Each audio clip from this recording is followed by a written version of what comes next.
We don't always think about that, but we depend on weather data every day. In the morning, we make a decision on what to wear or whether we should take an umbrella, or maybe even decide not to drive because there is a warning for icy conditions on the road. On a bigger scale, weather data helps improve the efficiency in many sectors of the U.S. economy, saving industry and the general public at least $5 billion per year. The National Oceanic and Atmospheric Administration, known as NOAA, owns and operates weather satellites built and launched by NASA that help save lives and resources. Since 1960, NOAA has operated a fleet of polar orbiting environmental satellites called POES, complemented by the higher altitude geostationary operational environmental satellites known as GOES. Together, these two satellite constellations are advancing mankind's ability to see the whole Earth continuously and predict severe weather events with greater accuracy. In 2009, NASA will launch NOAA N-Prime. Operated by NOAA, N-Prime will be the last in the Television Infrared Observation Satellite Series, or TIROS. NOAA N-Prime is going to give us data the same as we've been getting it in the past, but its main role is continuity of service and to restore some of the degraded instruments that we've had. So we're looking forward to a fresh satellite that has 100% of everything working, and also help us continue our services until the next generation of MPOS satellites that are ready. So we need this satellite to last for at least 3 years. Continuously delivered satellite weather data provides the building blocks for far-reaching climate and research programs. Data provided by NOAA's weather satellites has many government, commercial, and humanitarian applications. To name a few, search and rescue instruments carried on NOAA's weather satellites help save lives every day. Scientists can monitor the vegetation index to know whether crops are in stress and need water.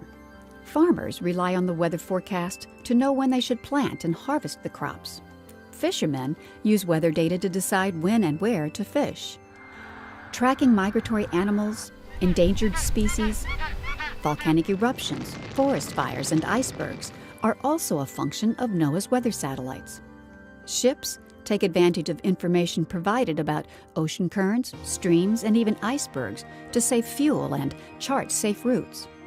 Weather satellites provide critical space environment data that warns astronauts about high solar activity so they can seek shelter in their space station. Well, these satellites that NOAA has NASA launch, they don't just benefit the U.S., they benefit everyone in the world. These satellites over the last 50 years, since 1960, have increased the abilities on all fronts, and everyone has benefited. Just in so many areas, the whole world has benefited. September 9th, 1900. A devastating Category 4 storm hits Galveston, Texas without a warning. Galveston has been the scene of one of the greatest catastrophes in the world's history. The situation looked desperate. Back then, weather satellites were still an impossible dream. The lack of timely and accurate warning meant the difference between survival and death.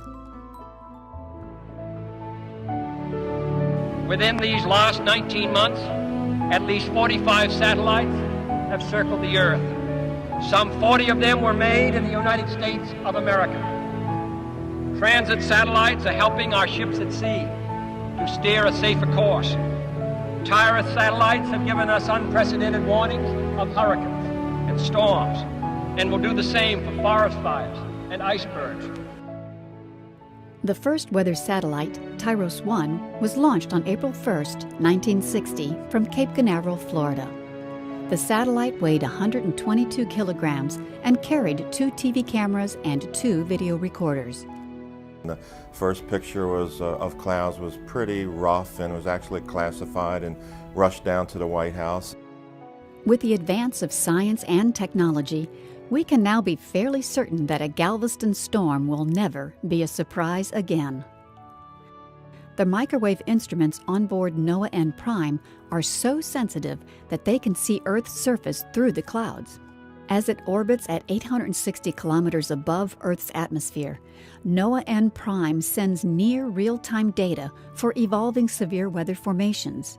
This up-to-the-minute data is crucial to many remote parts of the world where satellite data is the only source of information on developing weather patterns. Being a polar orbiting satellite and orbiting the Earth once every 102 minutes, a huge advantage of NOAA and Prime is that it sees what's developing on the other side of Earth, thus giving an advanced warning prior to severe weather reaching land.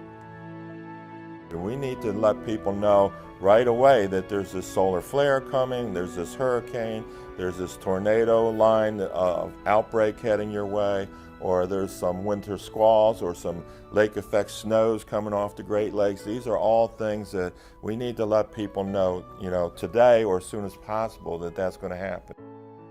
What's in the future? A tri-agency effort between the National Oceanic and Atmospheric Administration, the Department of Defense, and NASA will result in the launch of a next-generation, highly advanced environmental watch system called NPOS, which will unite the present civilian and military polar orbiting programs into one pioneering system, thus saving more lives and resources.